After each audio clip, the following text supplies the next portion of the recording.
Oke, Taz. Ah, apa suara apa?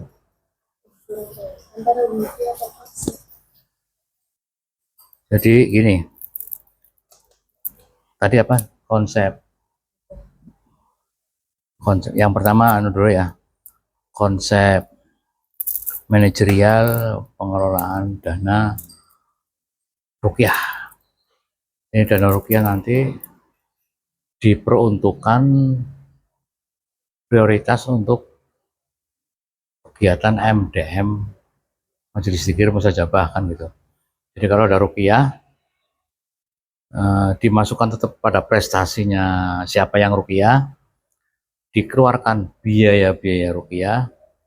Biaya rupiah mungkin ada beli herbal. Ya, kalau ya itu herbal ya masuk ke herbal sendiri kan ya. Jangan dikelompokkan ke rupiah. Rupiah judulnya yang di rupiah saja. Kalau misalnya dia jual apa beli garam, itu garam itu juga untuk MDM. Ya nanti jadi penjualan garam itu untuk MDM. Garam rupiah maksudnya loh. Itu nanti dimasukkan ke garam ke pendapatan MDM. MDM itu nanti akan dipergunakan untuk aktivitas sosial dan aktivitas spiritual. Misalnya untuk program ziarah, ya kayak jadi sebenarnya selama ini juga Bapak gunakan program ziarah kemana-mana itu menggunakan dana itu. Jadi tidak digunakan untuk yang bersifat ekonomi atau tidak dianggap sebagai penghasilan, bukan.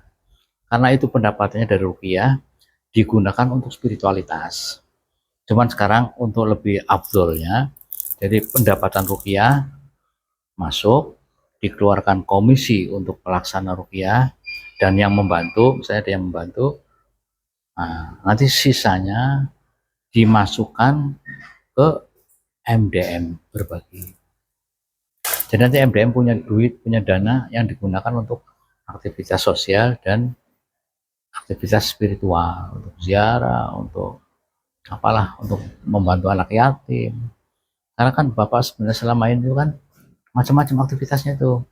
Kita punya tanggung jawab anak yatim, kita punya tanggung jawab di masjid, di Grand Cibubur, terus di kampung, itu ada juga. Terus kita bayar listrik, kan Bapak kan memberi penerangan di makam ya, dari tahun 2000 itu listriknya kita yang bayar. Dari aktivitas-aktivitas sosial Bapak gitu loh. Makanya dari rupiah itu sebenarnya banyak. MDM nanti berbagi untuk misalnya bantu bantu para ustadz, para terapis yang menemui apa ya, hal-hal yang perlu bantuan dari situ. Seperti kalau taktis digunakan untuk yang bersifat taktis tapi yang bersifat usaha gitu loh. Tapi begitu nyambung bantu, oh bantu pernikahan, bantu apa acara yang terkait dengan sosial ke masyarakat, mobil khusus SDM kita ambil dari situ. Nah, untuk mendapatkan jumlah yang cukup, Tasa harus mempunyai pendapatan lain juga. Kemampuan itu adalah kemampuan mempengaruhi pasien untuk mengambil bedah aura, untuk membuang susuk kalau ada susuknya, untuk apa lagi? Orang yang punya masalah. Kan dulu dulu tuh pendapatan kita tuh 60% sampai 70% itu dari rupiah aja.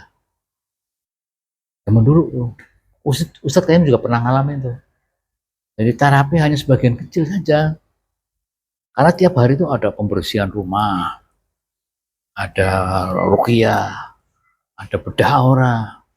Bedah aura itu satu bedah aura pribadi orang yang bersangkutan. Ada bedah aura rumah, itu pembersihan rumah. Ada pembersihan usaha.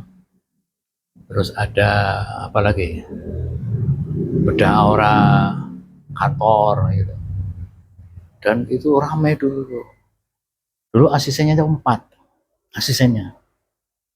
Ada Mas VK, Abi, Abi Caniago yang sekarang udah buka itu, Damas Soleh, Ustadz Firdos. Nah, sekarang Bapak mau terjun lagi nih. Bapak mau praktek lagi. Asistennya siapa? Asistennya Tazah Nur Imam Mumtazah. Bapak Taz, namamu siapa? Nur Ilmam Mumtazah. Abizar siapa? Homsyah. Ya. Kemudian ada Harsono, Mas Harsono. Kemudian ada siapa? Om Sohidi. Kemudian ada Ridwan. Siapa lagi? Ada Om Eko ini. Om Eko tuh teman Bapak. Nanti mau gabung. Ya. Jadi nanti asistennya banyak. Tapi yang akan paling berperan penting pasti Taza. Kenapa? Taza di sini ngadepin tamu. Dulu itu konsultan tuh dampingi admin. Bapak tuh dulu dampingin di sini nih. Bareng terima tamu. Walaupun hanya sekedar pelayanan memberikan advice apa. Walaupun hanya sekedar menyapa, tapi duduk di sini, di kursi ini. Taza di sini, konsultan di sini. Nanti bisa gantian gitu. Yang pertama konsepnya adalah menyapa pasien, kemudian oh bukan, jangan disimpan aja dulu, simpan dulu. Makan negara gaib. Jadi gitu. Mas, masukannya lagi direkam nih. Ini nanti Bapak share nih buat, maksudnya gini, kalau supaya tahu persis, ya usah lah yang lu udah tahu ya lebih dalam ya, karena memang sudah. Tapi Taza tuh harus tahu bedah aura itu apa, bedah itu apa, aura itu apa. Aura itu ya cahaya, nur, yang sering kita amalkan doa cahaya itu. Hafal doa cahaya?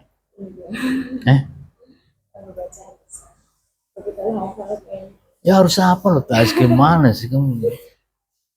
Allahumma ja'al fi qalbi nuran wa fi lisani nuran. Yang biasa mandi. Iya, yang buat mandi itu.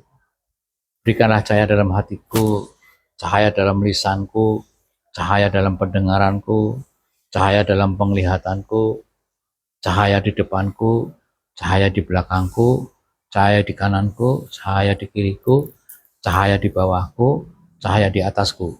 Jadikanlah cahaya itu dalam diriku dan besarkanlah cahaya itu untukku. Kan gitu doanya. Jadi nanti untuk menjelaskan ke pasien, Bu, ketemu Pak Suki deh. Udah orang, Bu. Itu. Udah orang itu apa? Jelaskan kayak gitu. Konsepnya ruqyah. Ada mandi ritual. Mandi itu terdiri dari apa? 41 macam jenis tanaman herbal yang ada di kitab Al-Awfaq, ya, yang menceritakan tentang Nabi Sulaiman dan serobat itu kan ada herbal-herbal itu. Dulu pernah ya di brosur ada kan herbal-herbal itu untuk pengobatan berbagai macam jenis penyakit. Misalnya kalau di kitab Al-Awfaq itu ada tugas orang yang terganggu otaknya, setannya namanya siapa tahu. Dari mana? Dari kitab, dari kisahnya obrolan Nabi Sulaiman dengan Ratu Jin, serobat itu. Waktu anak Nabi Sulaiman sakit, itu dibuka rahasia itu, sekarang ada muncul di kitab itu. Makanya di situ orang kena gangguan pikiran otak itu udah tahu jinnya jinnya Mina, herbalnya apa. Nah itu herbal itu yang tercampur di mandi rempah yang digabung dengan garam herbal tuh. Jadi nanti saja punya bahan untuk menjelaskan gitu loh. Yang pertama itu. Yang kedua, kita juga ada air zam-zam sama air waliullah. Jadi Bapak itu sejak kamu belum lahir, itu tepatnya tahun 1987, itu Bapak kalau ziarah tuh ngambil air. ziarah kemanapun, ke makam wali, ke makam mana itu ambil air. Misalnya air di Cirebon, nih contoh aja deh ya. Ini air itu sudah ada air zam-zamnya, sudah dikumpulin gitu kan. Ada air Keramat Sumur Kejayaan. Di Cirebon itu ada 7 sumur. Ada Keramat Sumur Kejayaan, yang kedua di Keramat Sumur Jalatunda. Jadi jalan tuh biasanya Bapak tuh ngajak orang mandi tuh, bawa orang mandi. Kalau tahun 2000-an dulu kalau Bapak tuh 3 bis ya. 3 bis orang ziarah Wali Songo kan gitu. Di Cirebon mandi semua. Namanya bedah ora gitu. Jadi bedah ora bareng-bareng gitu. Orang mandi di situ. Yang ada di itu kan ada sumur tuh. Ada bersebelahan, ada Keramat Sumur Jalan sama Keramat Sumur Kejayaan itu adanya di Gunung Jati. Gunung Jati itu tempat makamnya Syekh Datul Kafi, gurunya Sunan Gunung Jati. Kalau Sunan Gunung Jati kan adanya di Gunung Sembung. Nah itu ada sumur namanya Keramat Sumur Kejayaan, dibuat oleh para wali. Ngambil air di situ, mandi di situ. Nanti jalan 50 meter ketemu Keramat Sumur Jalatunda. Jalatunda itu untuk membersihkan, untuk kebersihan hati. Terus jalan lagi 100 meter ketemu Keramat Sumur Tegang Pati. Tegang Pati itu berani mati.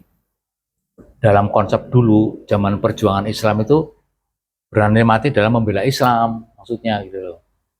Kejayaan Keramat Sumur Kejayaan juga gitu, untuk kejayaannya Islam. Tapi terapannya sekarang orang ben jaya kan gitu. Tegang Pati ben berani mati ketika menghadapi cobaan. Jalatunda ya ben bersih biar cerah, jernih. Nanti jalan tuh dari Keramat Sumur Tegang Pati jalan 400 meter.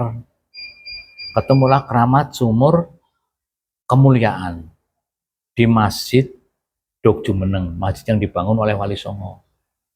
Di situ ada Keramat Sumur Kemuliaan. Ben apa?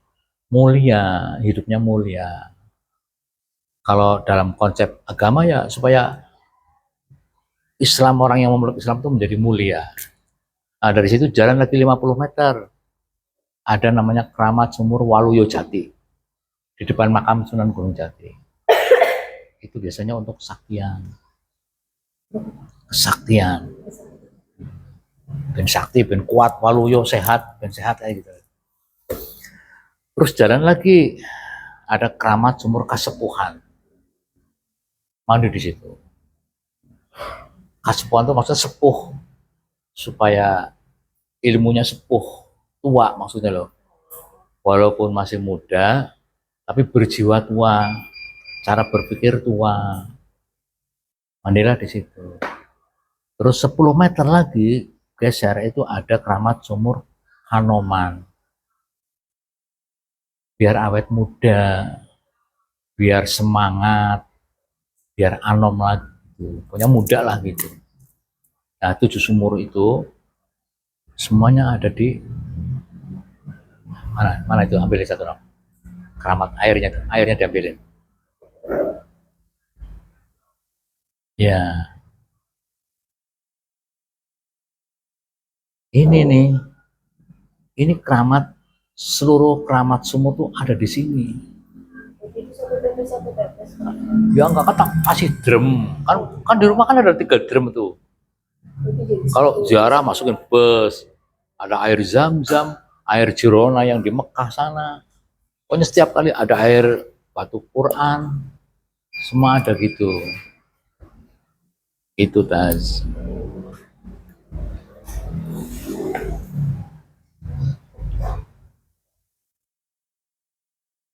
Ini airnya. Judulnya Air 1000 Masjid Keramat Sumur Waliullah. Ini air yang sudah diritualkan untuk diminum, untuk mandi, dan untuk kepentingan lainnya. Itu Tas. Ini nanti biar Taza bisa menjelaskan ke pasien, jadi nanti akan mandi. Seperti itu.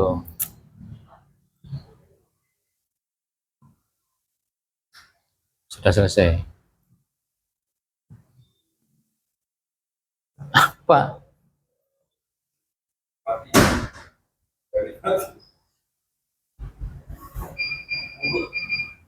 ya gitu ya Tas ya. Jadi ini mau tak kirim ke grup diklat konsultan. Ini cara mandi. Ada pasien. Nanti kamu dengan pengetahuan seperti ini, nanti udah aura itu gitu, menggunakan herbal, ada di situ ada minyak wangi, ada madu, ada kapsul kecerdasan, macam-macam. Oke ya, sementara itu dulu ya. Ada pasien nih. Intinya metodenya itu kan Metodenya rupiah. terus herbal Yang diminum ada. Mandinya bisa yang istimewa tuh mandi yang 14 kali. Bapak, ada yang cuma sekali, ada yang 2 kali gitu. Tergantung ekonominya kan gitu. Gitu. Oke ya, itu ya. Sementara itu dulu nih mau tak upload ke diklat konsultan supaya paham dan nantinya supaya bisa program spiritualitas di DHBA bangkit kembali seiring dengan berjalannya waktu, nilai-nilai ekonomi juga bertambah. Demikian. Matur nuwun.